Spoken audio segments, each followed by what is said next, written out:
Hello, hello mga momshi! Magandang araw! Finally nga mga mi, natuloy na rin yung matagal namin balak na mag-swimming sa Aqua Planet. Nung last kasi nauwi ni Daddy Bino dito sa Pilipinas, pumunta kami dito pero hindi kami natuloy bumili ng ticket at mag-entrance dahil medyo late na kami nakadating, mga bandang 2 PM na yata yun. Hanggang 5 PM lang yung Aqua Planet kaya panigurado na mabibitin lang kami kung tumuloy kami noon, lalo na sa dami ng slides dito at sayang din naman yung babayaran namin kung hindi namin may enjoy. Kasi pag adults 1,380 each na kapag weekends. Kaya naman pinagpaliban muna namin at ngayon nandito na nga ulit kami, ngayong nandito ulit sa Pilipinas si Daddy Bino. Sakto nga yung pagpunta namin dito kasi hindi gaanong mainit at hindi gaanong masusunog yung mga balat namin kung sakaling mag-swimming kami ng napakahabang oras. Pumila nga agad kami para bumili na ng ticket at bago yon ay chinek muna nila yung height ni Basti kung pasok pa siya sa kids price pero lagpas na pala yung height niya kaya adult ticket na siya this time. And tinanong nga rin kami ng staff kung may nag-birthday ba sa amin at sakto kakatapos lang ng birthday ni Ate Sam kaya naman sinabi namin at nakalibre pa nga siya ng entrance. Si Ate Sam nga yung may plano nito na gusto nga daw niyang mag-celebrate ng birthday dito sa Aqua Planet at sumakto pa nga na nakalibre pa siya. So bali holiday nga yan nung pumunta kami kaya naman 1,380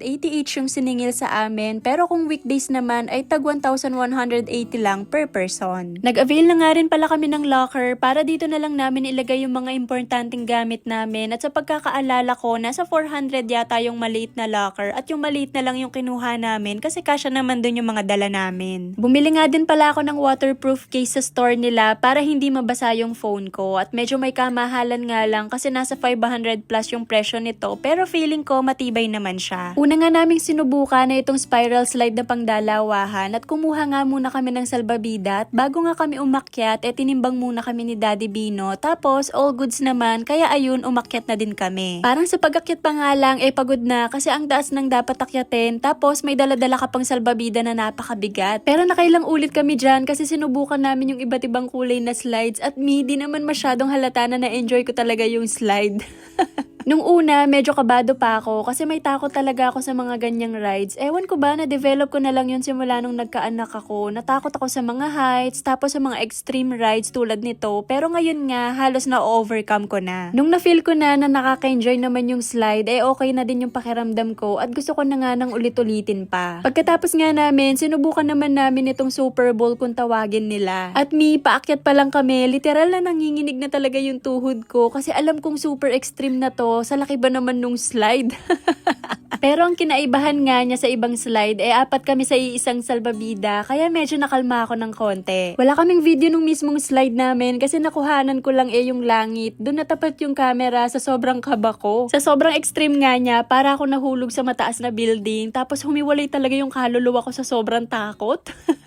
Pero okay din naman siya, nakakakaba na nakaka-excite. Pagkatapos nga sinubukan naman namin itong wave pool nila. Nag-enjoy din yung mga bata dito at pinasuot din namin sila ng vest kasi pumunta kami dun sa medyo may malalim para mas ma-feel namin yung wave. Sinubukan din namin itong isang wave pool tapos bibigyan kayo ng parang surfboard din na maliit. Nasubukan na din namin yung ganitong water park pero sa Abu Dhabi naman at yun yung Yas Island. Same lang din yung mga rides nila pero mas madami ng kaunti yung mga slides nila doon at mga attractions. Nung medyo nagsawa na nga kami sa wave pool, pumila naman kami sa hurricane slide. Parang pareho lang ito nung nauna naming sinubukan na slide pero mas mahaba lang ito ng kaunti kumpara dun sa una. Sinubukan din namin yung iba't ibang kulay nung slide. Syempre, para sulit talaga yung binayaran namin. Kaya nga lang, pagod talaga sa pag-akyat panaog. Paniguradong bukas nga nito, masakit yung mga katawan namin. Pagkatapos nga, nagaya na akong kumain kasi feeling ko nanlalambot na ako at hindi ko na nga kakayanin umakyat pa ng hagdan. Kaya pumunta muna kami sa food court. Bumili lang si Daddy Bino ng fried chicken with rice, tapos sa mga bata naman ay chicken nuggets with rice. Nagpahinga lang kami ng konti, tapos sabak na ulit. Hanggang 5 PM lang kasi yung water park, kaya talagang dapat sulitin yung bawat oras. Sunod naman namin tinry yung octopus slide nila. Ito naman mag-isa ka lang sa slide, tapos parang may hawakan ka lang na manipis na floater nila. Para siyang magic carpet, ganun. Nung una, medyo nag-alangan pa nga sila Basti kasi mag-isa lang, kaya natakot siya ng very light. Pero nung nakita niyang nauna si Daddy Bino, sinubukan na din niya at kami din ni Ate Sam may sumunod na din. Nakailang ulit din kami dito kasi nag-enjoy talaga kami. Tapos, next naman namin sinubukan na yung Wave River. Eto, dito chill-chill lang. Pwede kang gumamit ng salbabida tapos go with the flow lang. Dito kami medyo nagtagal kasi medyo malaki yung inikutan nitong river tapos mabagal din yung agos. At dahil nga gusto namin sulitin yung mga rides, sinubukan namin ulit yung Super Bowl, yung parang malaking embudo. May mga rides din kaming hindi na-try tulad ng Sky Shuttle kasi under maintenance siya that time. Tapos yung Flow Rider naman, ito yung parang magsisurf ka, hindi rin namin na-try yun. Pinakahuli naman na yung Aqua Loop, ito talaga sinadya talaga namin hindi subukan kasi before na-try na din namin ito nung nasa Abu Dhabi pa kami. Para kang ipa-flush sa toilet at sa sobrang lakas talaga ng higop, talagang matatakot ka. Plus, na-stuck pa ako sa slide na yan dati dahil sa suot kong shorts kaya ayaw ko na talagang itry. Ewan ko lang kung ganun din kalakas yung higop nung slide na yan dito, pero yung sa Abu Dhabi kasi, nakumi, talagang parang ihiwala yung kaluluwa mo sa takot.